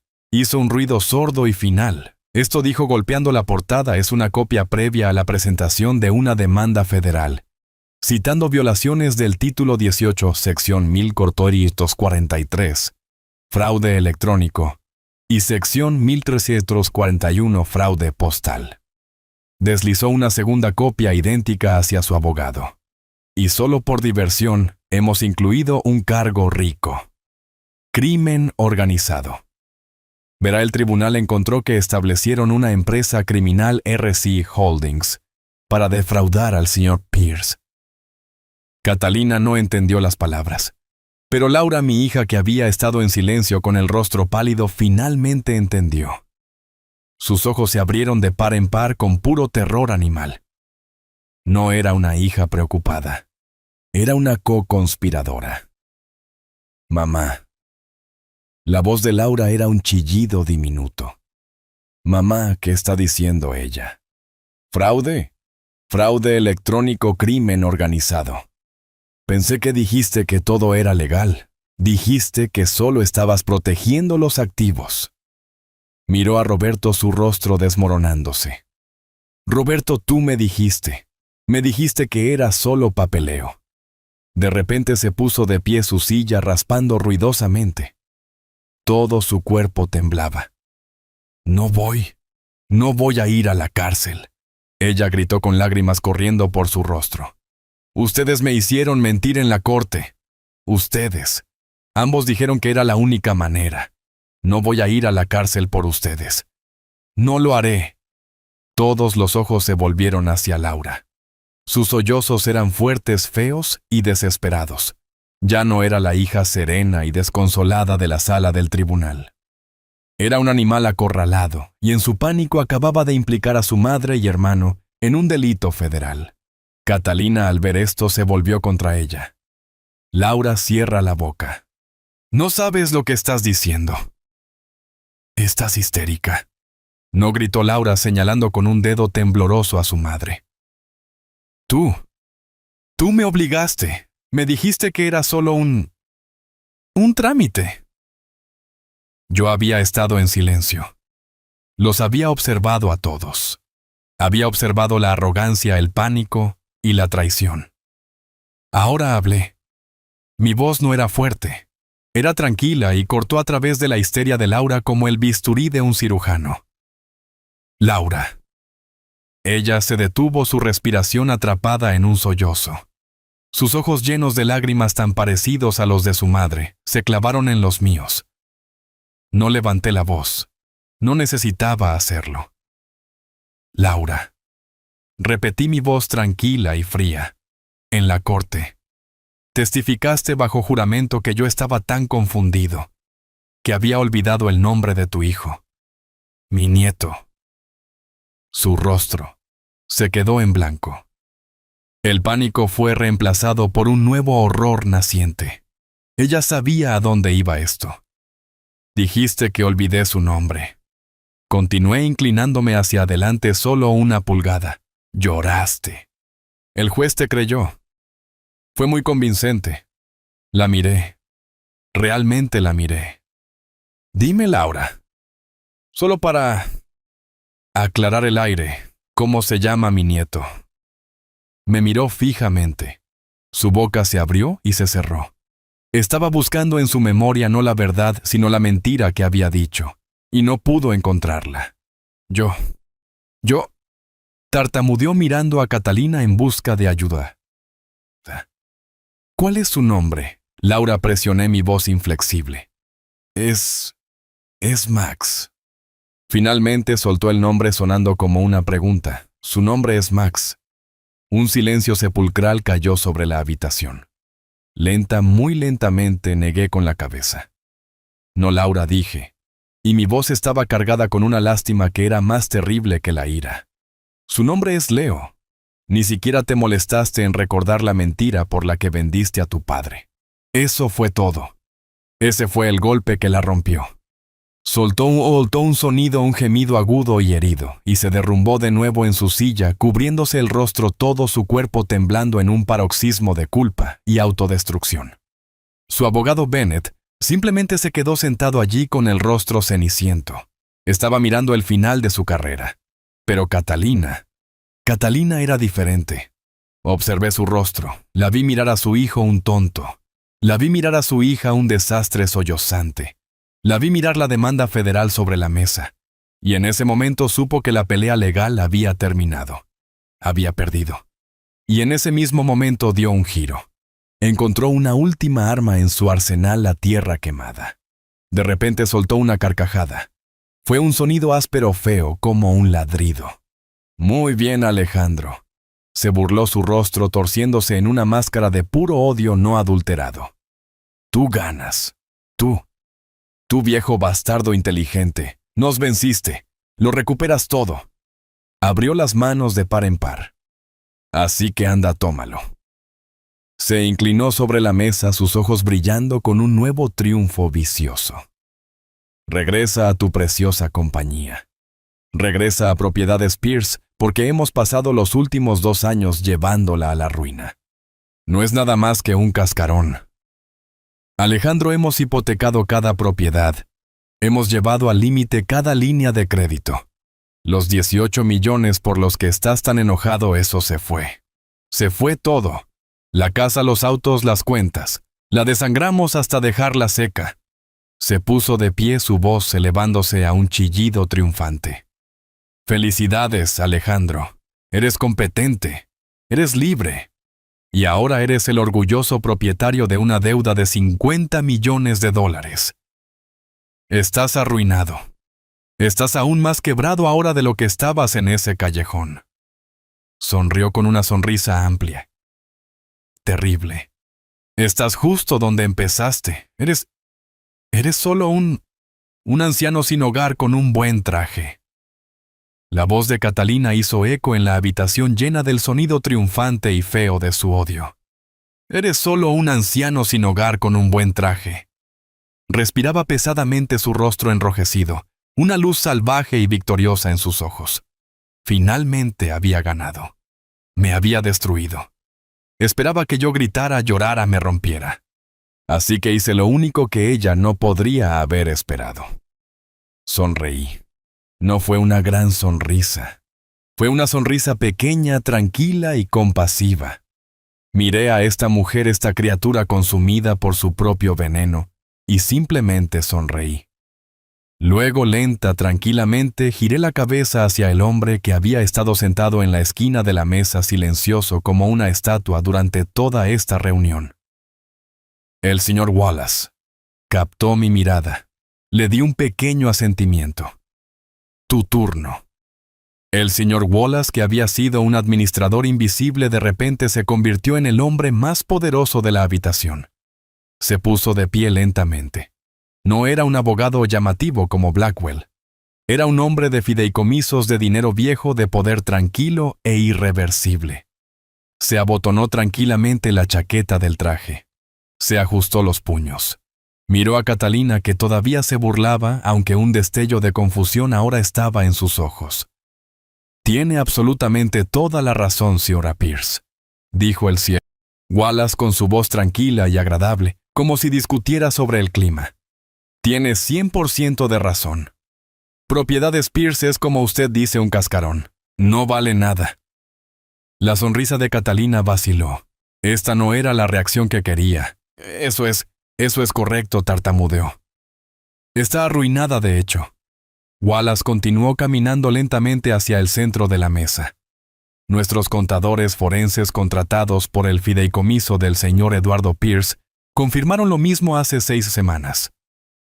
Encontraron las compañías fantasma, encontraron las transferencias ilegales, encontraron la deuda masiva y paralizante que usted y su hijo habían cargado a la compañía. Una deuda de 50 millones de dólares, como usted declaró con tanta precisión. ¿Y qué? Se burló Roberto, tratando de recuperar su confianza. ¿Cuál es tu punto? Está en bancarrota. Nosotros ganamos esta vez. Wallace casi parecía triste. El punto, señor. Pierce dijo, es que usted está una vez más pensando un movimiento a la vez, mientras que mi difunto cliente estaba pensando 5 movimientos por delante. Se detuvo y colocó las manos en el respaldo de una silla. Verá, dijo Wallace, cuando el fideicomiso descubrió que Propiedades Pierce estaba fundamentalmente en bancarrota, y que sus únicos activos reales eran los préstamos masivos que habían sacado contra ella, tuvimos que tomar una decisión. ¿Qué haces con una compañía que tiene 50 millones de dólares en deuda? Miró a Catalina y llegamos a una conclusión simple. Hace 30 días el fideicomiso, operando a través de una firma de adquisiciones de terceros, compró silenciosamente toda esa deuda, cada dólar de ella, de cada banco, al que le pidieron prestado. La habitación quedó en completo y total silencio. Catalina y Roberto simplemente miraban fijamente. Sus rostros estaban en blanco. Estaban tratando de procesar las palabras, pero simplemente no podían. Era como decirle a un perro que podía volar.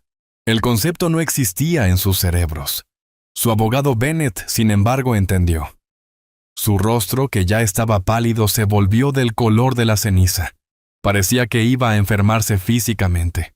Se hundió en su silla, un gemido bajo escapando de sus labios. «Oh, Dios mío», susurró. «¿Qué?», espetó Catalina, volviéndose hacia él. «¿Qué significa eso?» ¿De qué está hablando el señor Wallace? Decidió explicarlo en términos que ella entendería. Significa, señora Pierce, que nosotros somos el banco. Significa que Propiedades Pierce no le debe $50 millones a una docena de bancos diferentes. Me debe $50 millones a mí. Dejó que eso se asimilara. Y no es solo la compañía, continuó Wallace con su voz todavía suave. El fideicomiso también compró sus préstamos personales. La hipoteca de su casa, señora Pierce, somos dueños de ella. El préstamo de $500,000 por su Bentley, somos dueños de eso también. La línea de crédito no asegurada que Roberto usó para comprar ese Porsche, somos dueños de eso. Miró a los tres la esposa atónita, el hijo idiota y arrogante, la hija sollozante y rota. Normalmente, dijo, estaríamos felices de dejarles continuar haciendo sus pagos. Pero miró a la señora Blackwell. La señora Blackwell habló retomando el hilo. Pero ahora tenemos una demanda federal. Tenemos una confesión firmada de fraude del doctor Morales. Tenemos evidencia clara de una empresa criminal rico. Y cuando comete fraude electrónico federal, viola las cláusulas de incumplimiento de cada acuerdo de préstamo que haya firmado. El martillo final cayó. Wallace sonrió con una fría sonrisa corporativa, lo que significa, señora Pierce, toda esa deuda. Los $50 millones de la compañía, la hipoteca de su casa, el préstamo de su auto. Todo vence. Miró su reloj. No el próximo mes, no mañana. Vence inmediatamente.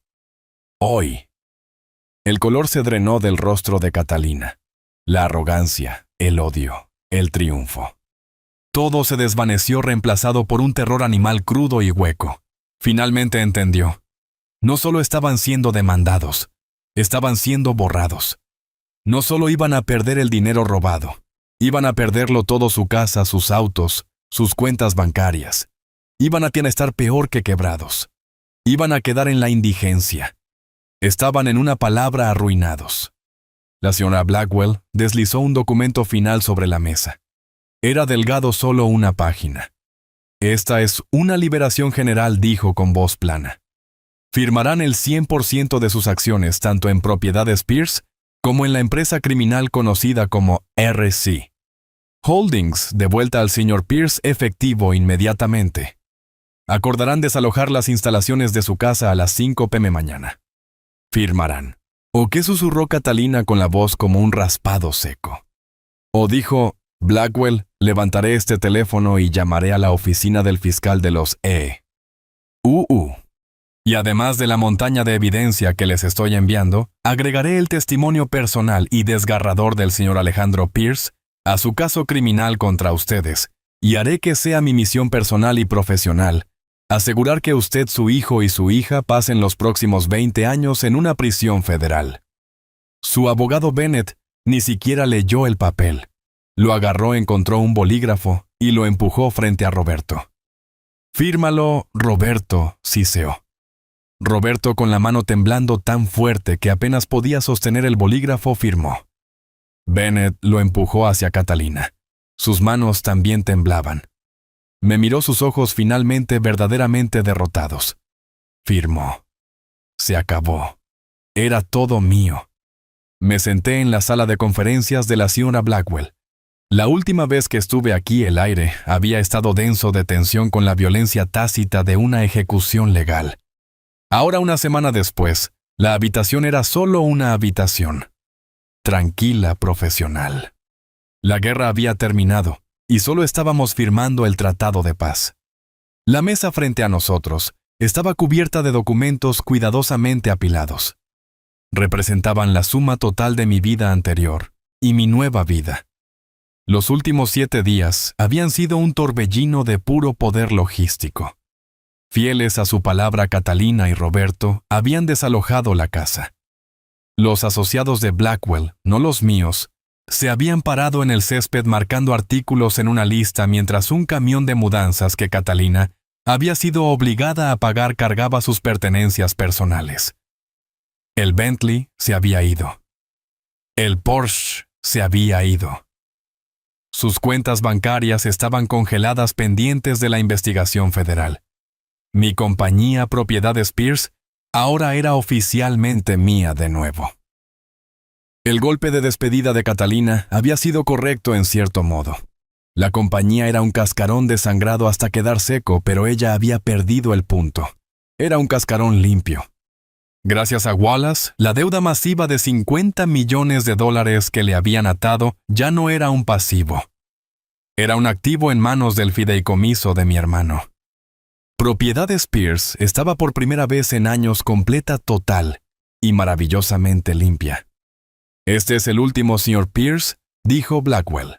Su voz era todo negocios, pero había un destello de respeto en sus ojos que no había estado allí antes. Era el documento final el que cerraba oficialmente nuestro compromiso. Tomé su pluma estilográfica pesada y costosa. Firmé mi nombre Alejandro Pierce en la parte inferior. La firma no era el garabato tembloroso de una víctima. Era la escritura fuerte, clara y decisiva de un fundador. «Está hecho», dije empujando el papel de vuelta hacia ella. «Está hecho». Estuvo de acuerdo deslizándolo cuidadosamente en un archivo. «El caso civil ha concluido. Tiene su compañía, tiene su casa, tiene todo». Asentí. Mi negocio con ella había terminado, pero mi negocio en esta habitación no. Me puse de pie y me giré. En la esquina, como había estado durante toda la reunión, estaba sentado el señor Wallace. Había sido un observador silencioso, la fuente tranquila de todo el poder en la habitación.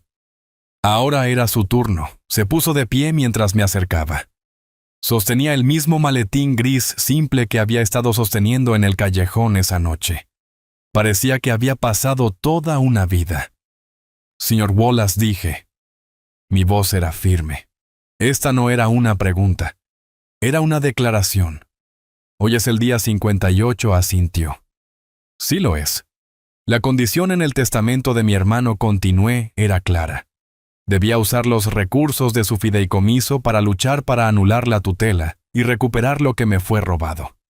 Hice un gesto hacia la montaña de papeleo en la mesa de Blackwell. «A partir de este momento esa condición se ha cumplido. La tutela está anulada, los activos recuperados, la confesión de Morales, archivada, Catalina y Roberto derrotados. He hecho lo que él pidió». Lo miré a los ojos. Ya no era el hombre en el callejón. Ya no era el fantasma en el hotel. Era el hombre que acababa de ganar una guerra imposible. «He cumplido la condición, señor Wallace. Estoy aquí para finalizar el patrimonio de mi hermano. Estoy listo para aceptar la herencia». El señor Wallace me miró. No habló durante un largo momento de silencio. No estaba mirando mi traje. No estaba mirando los documentos. Me estaba mirando a mí. Estaba evaluando algo. Luego, por primera vez desde que lo conocí, su máscara profesional y cortante se disolvió. Sonrió. Fue una sonrisa pequeña, genuina y profundamente respetuosa. Extendió su mano. Esta vez la tomé. Mi mano estaba firme. Su agarre era firme. «Felicidades, señor Alejandro», dijo, y su voz era cálida. Lo hizo. Absolutamente lo hizo. Todavía estaba estrechando mi mano cuando dijo las palabras que cambiarían todo de nuevo. Pasó la prueba. Hice una pausa. Mi mano todavía estaba en la suya. «Una prueba», repetí. La palabra se sentía extraña, fuera de lugar. «Señor Wallace, pensé que era una condición, un requisito legal, una estipulación en el testamento». Wallace simplemente sonrió, esa sonrisa tranquila y respetuosa. Retiró suavemente su mano. «Señor Alejandro», dijo, y su voz era amable. «Está malinterpretando toda la situación. Sigue llamándolo una prueba. Sigue llamándolo una condición. Piensa que Eduardo lo estaba juzgando». Sacudió la cabeza lentamente. «No lo estaba. Yo estaba confundido. ¿De qué está hablando? Usted mismo lo dijo». 60 días. Luchar contra mi familia. Si fallo, el dinero va a un refugio de animales. Eso suena exactamente como una prueba. Sí, dijo Wallace. Eso es lo que me instruyeron decirle porque esa era la historia que Eduardo necesitaba que usted creyera. Pero no era la verdad. La habitación que se había sentido tan resuelta y definitiva de repente estaba dando vueltas de nuevo. La señora de Blackwell, por primera vez, levantó la vista de sus papeles. Su propia curiosidad alcanzó su punto máximo. Wallace, dije, ¿qué está...? Me mintió. Le presenté un escenario, señor Alejandro, dijo con su voz precisa. Un escenario que su hermano elaboró meticulosamente. Era un hombre brillante. Un maestro de las finanzas, sí, pero más que eso. Era un maestro de la naturaleza humana. Y lo conocía a usted. Conocía mi fuerza. Conocía al hombre que había construido esta compañía desde la nada. Pero él también conocía su corazón. Conocía su capacidad de perdón. Sabía que incluso después de todo lo que habían hecho usted todavía, en algún lugar muy profundo, amaba a sus hijos. No dije nada. Estaba aterrorizado de una cosa, continuó Wallace con su voz baja. No de que usted fallara en esta pelea. Estaba absolutamente convencido de que ganaría. Estaba aterrorizado de lo que sucedería después de que ganara.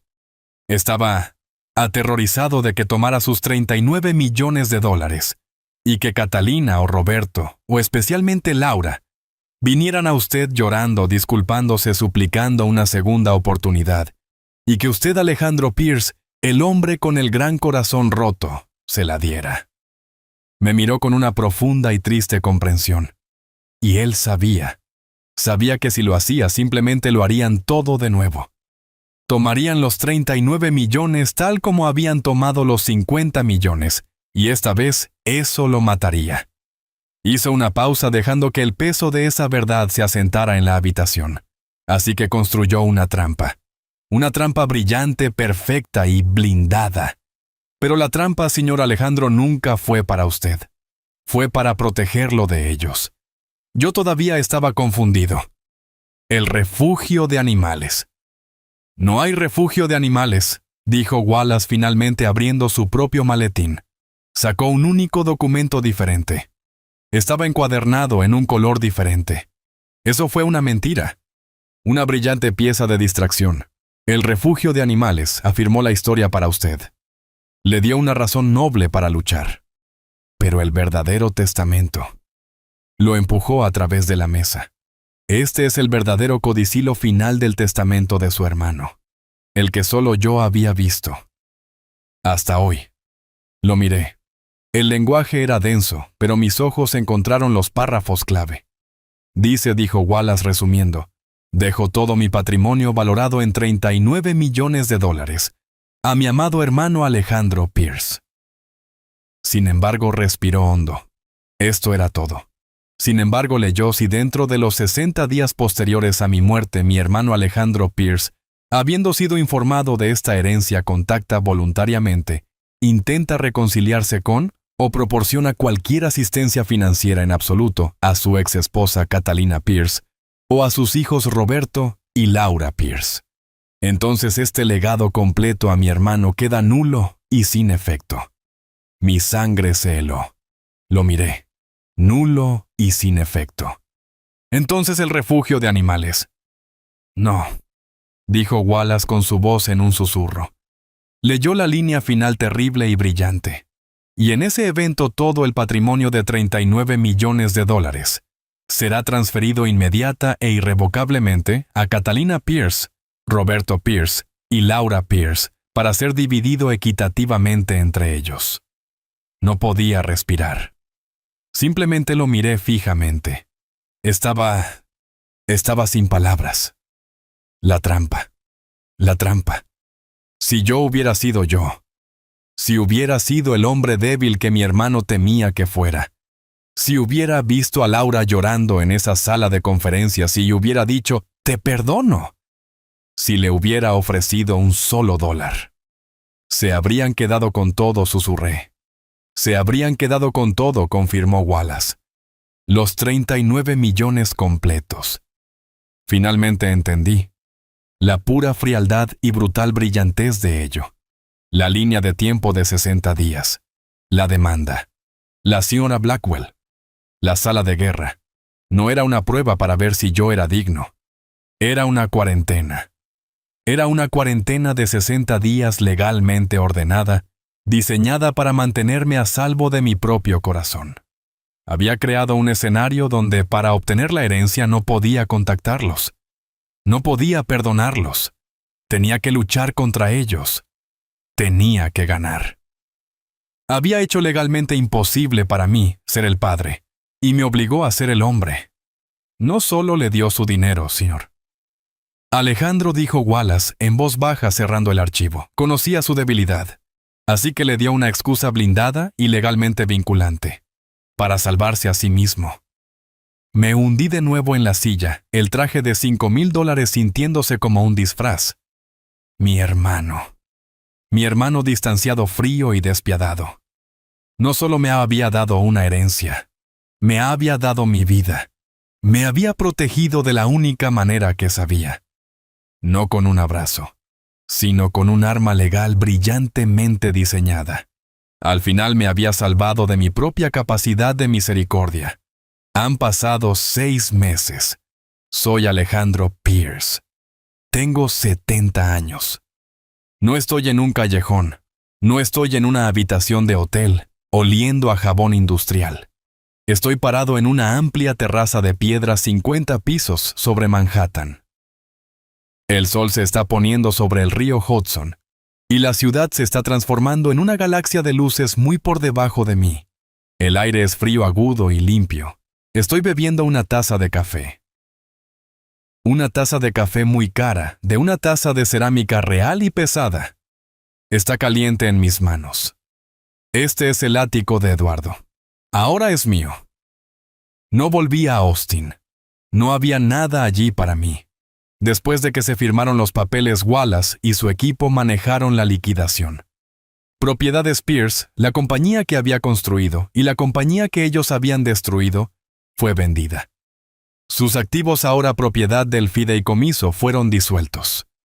Cerré ese capítulo de mi vida. No estoy retirado. No estoy descansando. Mi hermano, en su infinita y compleja sabiduría, no solo me dejó su dinero, me dejó su trabajo. Paso mis días en una oficina con vista a Central Park, manejando el fondo de inversión Eduardo Pierce. Soy una vez más un CEO. Estoy manejando $39 millones y los estoy convirtiendo en 40, luego 50. Las habilidades. Las habilidades que construyeron mi primer imperio son más agudas de lo que nunca han sido. Mi mente, la que declararon rota y confundida, ahora está manejando una cartera compleja de acciones internacionales. Soy una vez más un hombre con propósito. Soy una vez más yo mismo. Esta mañana mi asistente, una joven brillante que me llama Sr. Pierce, con respeto genuino, me trajo el correo. La mayor parte eran informes financieros, invitaciones a galas de caridad y cartas de bancos. Pero había una carta personal. El sobre era barato, el sello estaba torcido y la letra era un garabato desesperado y con bucles. La dirección del remitente era un pequeño apartamento sin ascensor en un mal barrio de Austin. Era de Laura, mi hija. Escribió que lo sentía. Escribió que estaba trabajando en 2 empleos, uno en una cafetería, otro sirviendo mesas. Escribió que Catalina y Roberto se habían ido. Habían desaparecido, dejándola enfrentar las demandas colectivas y la ruina social ella sola. Escribió que estaba sola, que estaba aterrorizada, que me amaba, que solo quería saber si podía encontrar en mi corazón perdonarla. Hace 2 años esta carta me habría destruido. Hace 1 año esta carta me habría roto el corazón. Incluso hace 61 días podría haber dudado. Podría haber recordado a la niña pequeña que sostenía mi mano, no a la mujer que mintió en el estrado de los testigos. Leí la carta una vez.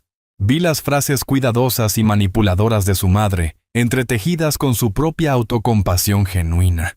Vi la misma debilidad que había permitido que la compraran por $100,000. Me levanté de mi escritorio. Caminé hacia la trituradora de papel de alta resistencia en la esquina de mi oficina. Introduje la carta en la ranura. La máquina gimió por un segundo y luego ella se fue. No sentí nada, ni ira, ni venganza, ni siquiera tristeza. Solo quietud. La quietud de una puerta que por fin ha sido cerrada firme y permanentemente. Veo las noticias de Texas. El doctor Morales, como Blackwell, había prometido perdió su licencia médica. Está deshonrado y enfrenta sus propias demandas de otros pacientes. Roberto y Catalina. No están en la cárcel todavía, no. Pero la demanda colectiva presentada por todos los otros inversores a los que defraudaron los ha enterrado. Están como Catalina predijo tan correctamente para mí, arruinados. Son pobres. Son fracasados. Tengo 70 años. Solía creer que la familia lo era todo. Solía creer que el amor significaba soportar, que el perdón era una virtud sin límites. Estaba equivocado. El respeto lo es todo, y el autorrespeto es el fundamento de todo. Sin él, el amor es solo una palabra para el abuso. Catalina tenía razón esa noche en el callejón. Dijo que nadie amaría nunca a un anciano pobre y fracasado. Y estaba en lo correcto. Pero pobre no se trata del dinero en tu cuenta bancaria. Pobre no se trata del traje que llevas o el contenedor de basura junto al que estás parado. Pobre es un estado del alma. Pobre es cuando no te queda autorrespeto. Pobre es cuando permites que otras personas definan tu valor, que te digan quién eres, que te borren. Fui verdaderamente pobre esa noche. No porque tuviera hambre, sino porque había aceptado su definición de mí. Me había rendido. Mi hermano Eduardo, mi hermano frío, despiadado y distanciado, él sabía. No me dio $39 millones. Me dio algo mucho más valioso. Me dio una cuarentena de 60 días. Me dio una excusa legal blindada y vinculante para obligarme a reclamar mi propia alma. Miro hacia la ciudad. No soy un hombre pobre. No soy un hombre fracasado. No soy un anciano incompetente. Soy Alejandro Pierce. Y por primera vez, en toda mi vida, a los 70 años, finalmente he aprendido a amarme a mí mismo primero. La mayor lección que aprendí a los 70 años no fue sobre dinero o venganza. Fue sobre el valor. Aprendí que la verdadera pobreza no es estar sin hogar. Es ser pobre de espíritu, permitir que otros definan tu valor. Enseñamos a las personas cómo tratarnos. El perdón ciego sin responsabilidad no es una virtud. Es una forma de autodestrucción. El regalo final de mi hermano no fueron sus millones. Fue el recordatorio de que debes respetarte a ti mismo primero. Debes estar dispuesto a luchar por tu propia dignidad, porque si no lo haces, nadie más lo hará. ¿Alguna vez has tenido que tomar la difícil decisión entre mantener la paz con la familia y defender tu propio autorrespeto?